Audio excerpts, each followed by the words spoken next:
The dragon. Every culture on Earth, given enough time, invents one. We have already opened the codex of the East, the rain gods of China, the sea kings of Japan, the serpent lords of India. But the East was only half the map. In the West, the dragon guards gold and burns kingdoms, and dies, sometimes, in the strangest ways imaginable. From the frozen north of the Vikings to the deserts of Persia, from the marble temples of Greece to the red earth of Australia, humanity has been telling dragon stories for over 6,000 years. And buried inside those stories are the answers to one very practical question. What exactly do you do when you meet one? This is the Codex of the Dragons of the Wider World, all 18. And as always, even the most terrifying of them has one slightly ridiculous side. We'll be showing you that too. Let us begin. In the north, with a dragon that was not born a dragon at all. Fáfnir. If you are going to open a codex of the world's dragons, it must begin with this one, because this is the story of a man who became one. The Volsunga saga tells it plainly. Fáfnir was the son of a dwarf king, but the moment a hoard of cursed gold came into his family, he began to change. He would share it with no one. He would let no one touch it. He carried the gold into the wilderness and coiled his body around it. And by the time anyone saw him again, he had scales and poison on his breath. He had become a dragon. The Norse even kept a phrase for misers ever after, one who lies upon his gold. So how do you kill a poison-breathing dragon? The hero Sigurd's answer was not swordsmanship, it was digging. Find the path the dragon crawls along to drink, dig a pit in it, hide inside, and when the dragon passes overhead, thrust upward into the soft belly. The most famous dragon slaying in mythology was not a duel, it was an ambush executed by a man in a hole. Sigurd roasted the dragon's heart, tasted it, and gained the ability to understand the speech of birds. The gold, for the record, went on ruining everyone who touched it. Out of the entire dragon-slaying reward package, the only item that ever paid off was the snack. Níðhöggr. The Norse universe hangs on a single colossal tree, Yggdrasil, the world tree. And down at its roots, in the dark, there is a dragon gnawing forever. The Poetic Edda's great prophecy describes it as darkness itself, a black dragon that chews the corpses of the dead and flies with bodies bundled in its wings, slowly destroying from below the very tree that holds up existence. As cosmic threats go, it does not get any bigger than this. So what does the daily life of an apocalypse dragon actually look like? The poem Grímnismál kept a record of its schedule. At the very top of the world tree lives an eagle, and a squirrel named Ratatoskr spends its days running up and down the trunk, delivering insults between the eagle and the dragon, both directions, continuously. The dragon gnawing through the roots of the universe spends its time in a long-distance argument conducted entirely through a squirrel. The Norse wrote down the end of the world and then added that line with a completely straight face. Perhaps because they knew something true. Hatred never ends, as long as it has a messenger. Jörmungandr. If dragons ever held a size competition, this one ends the discussion. It circles the planet. The Prose Edda tells us the serpent grew so vast that Odin himself hurled it into the ocean, where it simply kept growing along the seafloor until it wrapped the entire world and took its own tail in its mouth. The Midgard serpent, a living ring around the realm of men. The day it lets go of that tail, Ragnarok, the end of the world, begins. Its sworn enemy is Thor, god of thunder. On the final day, they will kill each other. Thor slays the serpent, takes its venom, walks 9 steps, and falls. The heaviest duel in all of mythology. But here is the thing. Before that final battle, the matter was nearly settled early. Thor once went out on a giant's fishing boat, baited a line with the head of an ox and hooked the world's serpent. He hauled it to the surface. He raised his hammer, and the terrified giant cut the line, postponing the end of the world. The greatest crisis in the life of a world-encircling dragon was a fishing trip. The bait was an ox. In a land where the sense of scale is this thoroughly broken, apparently, even a fishing story can put the whole planet on the table. Ddraig Goch, the Red Dragon. Plenty of nations have slain a dragon. Very few have put one on the flag. Wales did. The dragon walks there to this day.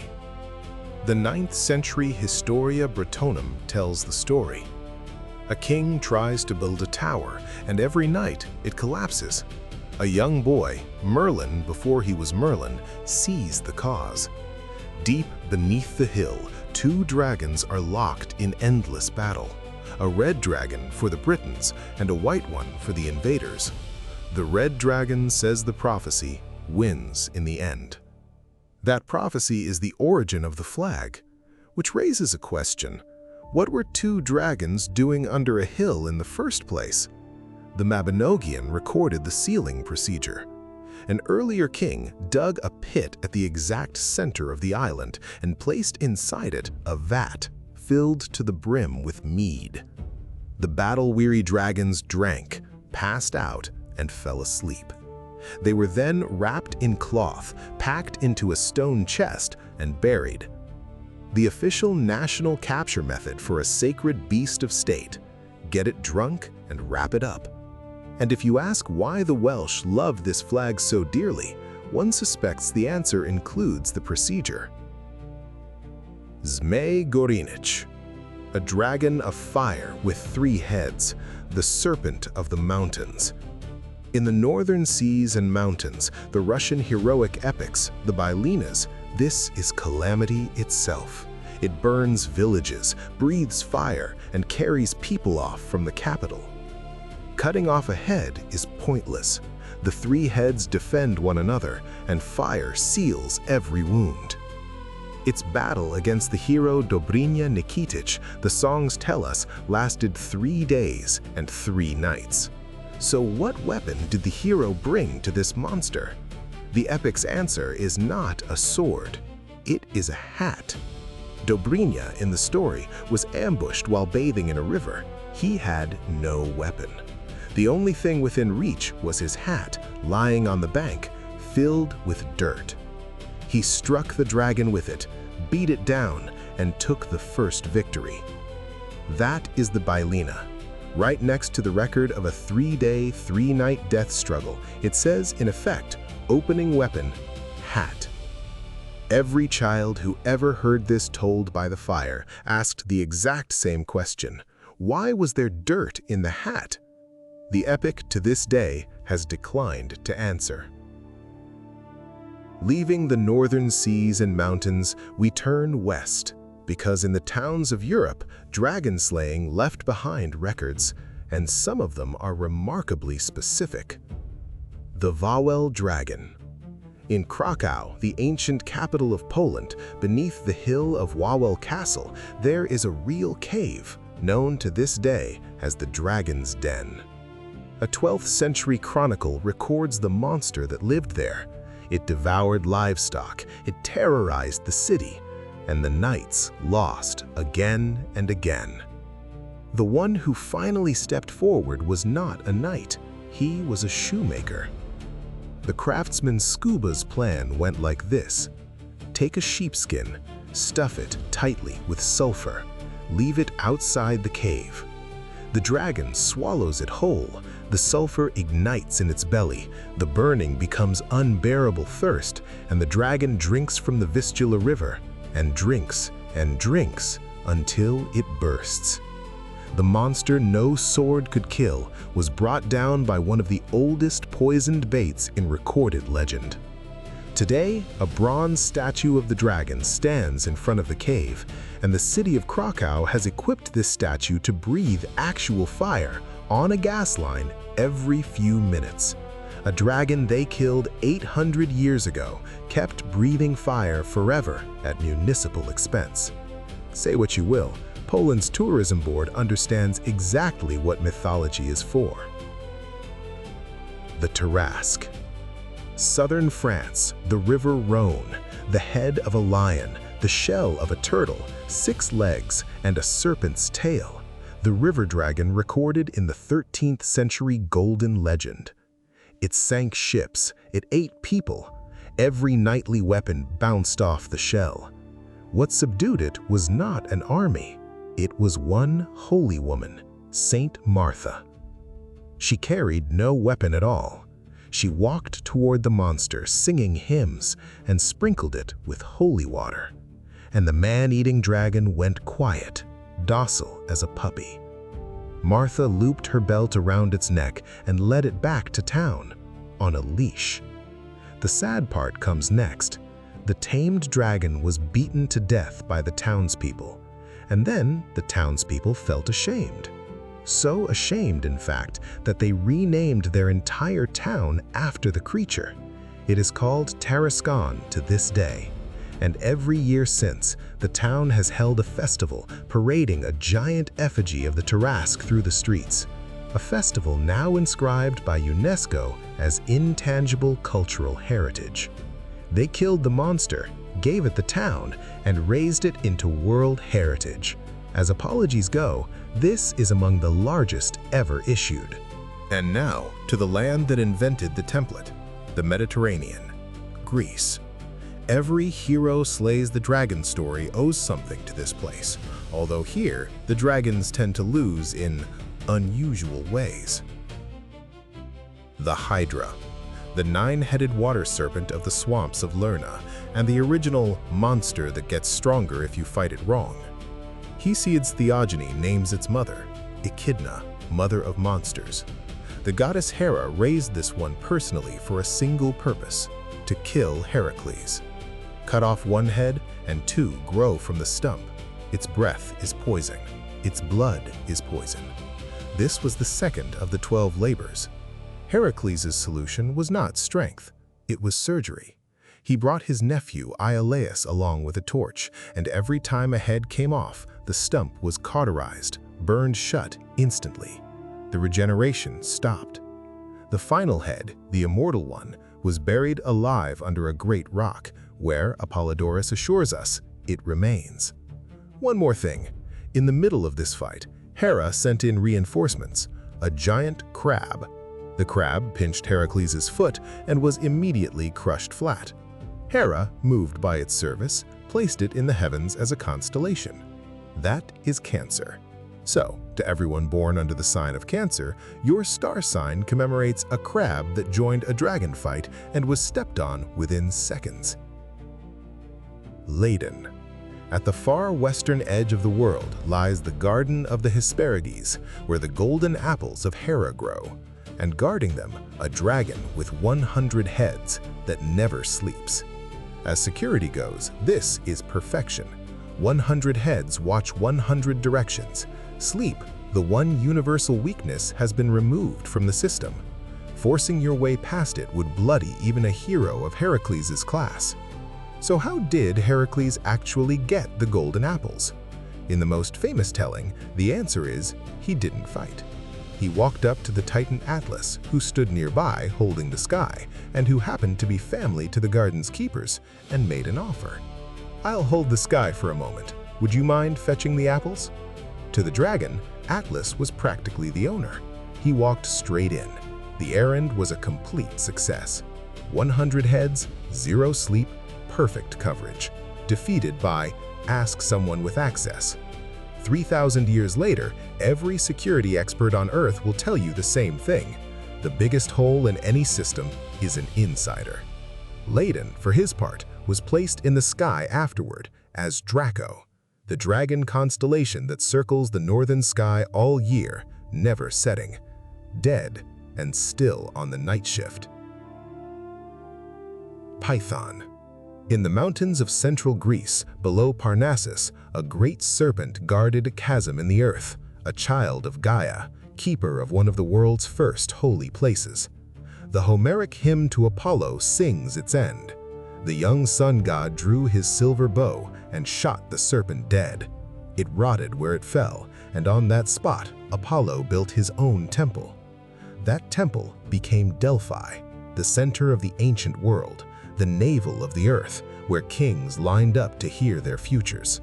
So far, a standard story. God kills monster, builds holy site. What is strange is the naming. The place was called Pytho, from the Greek for to rot, because that is what the serpent did there. And the priestess who spoke the oracle, the most powerful religious voice in the ancient world, bore a title, generation after generation, the Pythia, the name of the dead serpent. Consider what Apollo actually did. He built his temple on his enemy's corpse, named the town Decay, and had his own priestesses answer to his enemy's name for 1,000 years. That is not how winners behave. The Greeks, one suspects, always knew whose ground it really was. The Colchian Dragon. At the far shore of the Black Sea, in the kingdom of Colchis, hung the Golden Fleece, and beneath it coiled a guardian that, like Ladon, never slept. The Argonautica describes it. Day and night, its sickle-sharp eyes fixed on the sacred oak. The hero Jason sailed to the edge of the world with 50 of the finest warriors in Greece to take that fleece. But the Princess Medea knew the truth. 50 heroes, head-on, would not be enough. Medea's solution went like this. Stand before the dragon. Chant an incantation, soft, rhythmic, like a lullaby, calling on the god of sleep. Then take a sprig of juniper dipped in a sleeping potion and sprinkle it across the dragon's eyes. And the creature that had never once slept in all the time since creation fell asleep for the first time. Jason stepped over its head and lifted the fleece off the branch. That was all. The correct answer to an unsleeping monster was not a sword and not an army. It was bedtime. One of the oldest recorded successes in the history of sleep induction, and a standing warning ever since to anyone who brags about not needing sleep. Now we go further back, to the lands where civilization first learned to write. Because there, waiting in the oldest texts on Earth, are dragons older than the world itself. Tiamat, the oldest and largest being in this codex, because she existed before the world did. The Babylonian creation epic, the Enuma Elish, carves it into clay. In the beginning, there were only two, Absu, the fresh water, and Tiamat, the salt sea. Tiamat was the ocean. Every god that exists was born from her. And when war broke out between the mother and her children, she birthed an army of 11 monsters and went to face them. The one who brought her down was the young god Marduk. His method? As she opened her mouth to swallow him, he drove the storm winds down her throat, inflating her body from within. And when she could no longer move, he loosed his arrow. Then Marduk split her enormous corpse in two. With one half, he made the sky. With the other, the earth. From her two eyes, the tablets add, flowed two rivers, the Tigris and the Euphrates. Which means, if you take this myth at its word, the sky you are looking at right now is the upper half of a dragon. 4,000 years ago, humanity had already perfected the art of making you feel very, very small in a single sentence. Mušḥuššu, the head of a serpent, the forelegs of a lion, the hind legs of an eagle, a scorpion's sting on the tail. The sacred beast of Marduk, highest god of Babylon. Its name means furious serpent. What makes this dragon special is not a story, it is the fact that it still exists. In the 6th century BC, King Nebuchadnezzar II built the Great Northern Gate of Babylon, the Ishtar Gate, out of brilliant blue glazed brick, and across its walls he set rows upon rows of Mušḥuššu in relief, so that every single person entering the city passed beneath the gaze of the god's own beasts. That gate was excavated, moved, and rebuilt, and it stands today inside the Pergamon Museum in Berlin. A dragon from 2,500 years ago, still walking its wall in its original colors. Nearly every dragon in this codex lives only in books and stories. Mušḥuššu is the exception. You can go and meet it. A plane ticket to Berlin is, quite literally, an admission ticket to a dragon. Among all the mythical beasts in the world, it is hard to name a bigger winner. Aži Dahāka. 3 heads, 3 mouths, 6 eyes. The greatest destroyer in Persian mythology, recorded in the Avesta, the scripture of Zoroastrianism. A dragon king created by the dark god for one purpose, to empty the world of people. In the great epic Shahnameh, he appears as a human tyrant, Zahak. The devil kissed him once on each shoulder, and from each shoulder grew a black serpent. Cut them off, and they grow back. And every day, the serpents must be fed human brains, or they torment the king himself. His reign of terror, the poem says, lasted 1,000 years. At last, the hero Fridun defeats him. And then, a problem. As the hero raises his weapon for the kill, a divine voice stops him. Do not kill him. If his body is destroyed, the venom and vermin inside it will pour out and fill the world. So the hero did the only thing left. He bound the Dragon King in chains and hung him in a cave inside Mount Damavand until the end of the world. Which means the greatest evil in Persia was never actually solved. It is pending. This is one of humanity's oldest recorded cases of "we'll deal with it later." The later has not yet arrived. Illuyanka, a great serpent pressed into clay tablets in Anatolia in the empire of the Hittites, and one of the very few dragons in this codex with a confirmed win against a god. In the opening of the myth, the serpent defeated the storm god, the chief god of the entire Hittite pantheon. In some versions, it takes his heart and his eyes as trophies. The order of the world itself had fallen into the coils of a snake. Tablet CTH 321 records the god's counterattack. The goddess Inara threw a banquet for the serpent, barrels of drink, mountains of food. The serpent came up out of its den with its whole family, and it drank, and it ate, and it ate, and it became too full to fit back into its hole. The swollen body jammed in the burrow's mouth, unable to move. A human hero tied it with rope, and the storm god finished it. One of the strongest dragons in recorded myth, a dragon that beat the chief of the gods, lost to overeating. The Hittites read this story aloud every year at their spring festival, a caution against gluttony scheduled right at the season of New Year's resolutions. Even their calendar worked exactly like ours. Apep. Every day, the sun god Ra crosses the sky in his boat. Every night, he passes through the underworld to return by morning. And on that underworld route, every single night, a serpent of pure chaos lies in ambush for the boat of the sun. That is Apep. The Book of the Dead paints him as darkness itself. If he swallows the sun, dawn does not come, and the world ends. And he is immortal. Destroy him utterly, and the next night he returns whole. Against this nightly apocalypse, Egypt's countermeasure survives in full, and it belongs in the history books. Following an official state manual, literally titled The Book of Overthrowing Apep, the priests would fashion figures of the serpent out of wax, write his name upon them, spit on them, trample them, and burn them, as formal state ritual. Ordinary citizens were welcome to join in, and the results were posted publicly every morning in the sky. Sunrise.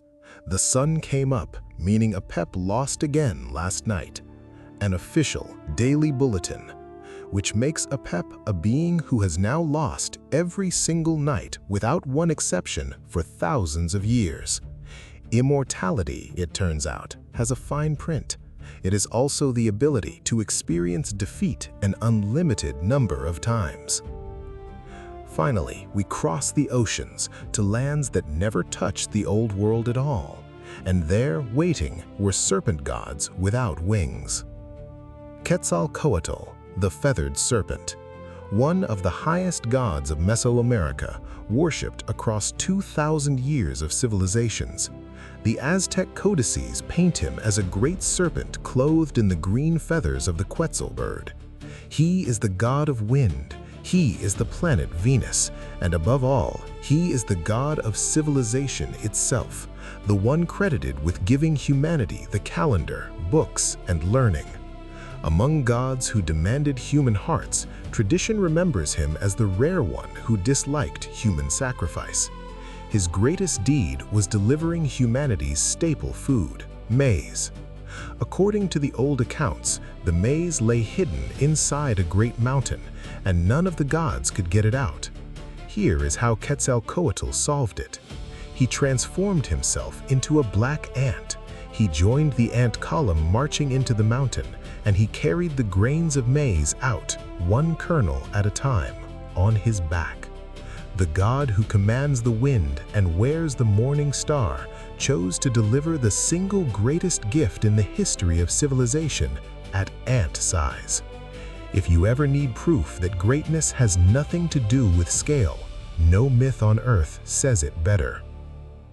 The Rainbow Serpent.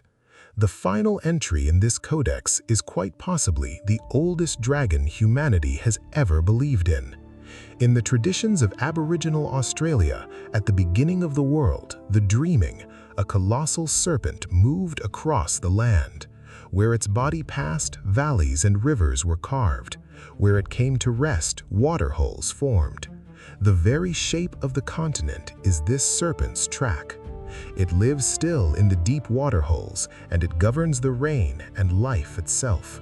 On the rock walls of Arnhem Land, its image survives, and researchers date the oldest paintings to more than 6,000 years ago.